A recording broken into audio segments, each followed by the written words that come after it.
Hi again, I'm Carson from Guys with Games, and today we're going to use a simple dice game, a 6-sided die, to practice asking and answering questions in a beginner level class. This game is really very simple. You're going to start the class with everybody's name on the board, including your own, and maybe a 1 through 6, depending on how little or how young these kids are, to remind them that these are the only numbers on our dice. You can use a big dice or a little dice, it doesn't really matter. But in the beginning of your class, when you're maybe taking attendance or just in free talk mode, you're going to explain to the students that please come up, or you can have them tell you they need to choose 6 numbers. And they can repeat if they want, but they can only be numbers that could be found on the dice.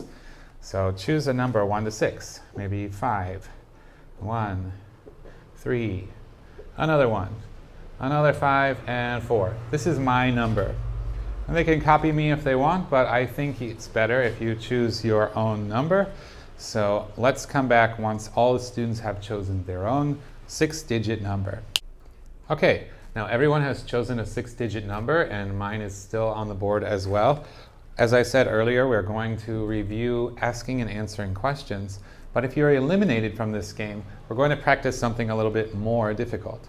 I like to use this game when we're coming up to a parent demonstration and the students have a self-introduction that they have to memorize.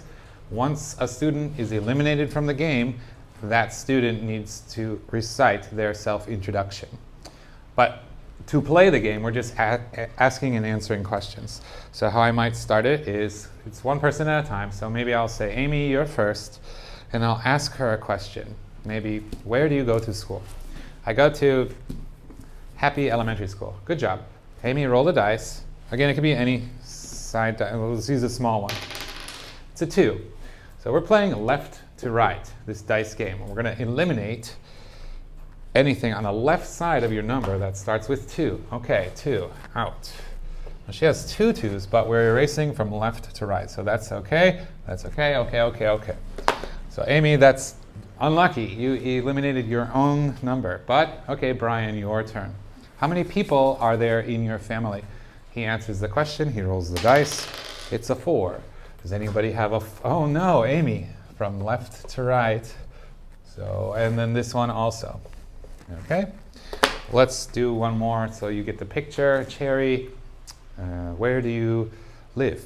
I live in Taoyuan. Good. Roll the dice. It's a 4 again. So 4, no, we've already done that.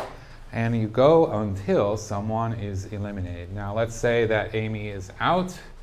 Again, I would have Amy do the more difficult English task. In my example, it's her reciting her self-introduction in front of the class. But you go until there's one winner. There's only one person left. Maybe that's you. Yay, I win. Those children will feel, oh no, that's bad. But I'll give them both a star if I win. Otherwise, if it's Frank, let's say Frank is the winner, then I'll say Frank wins it for this team. And that's it. Have a nice day.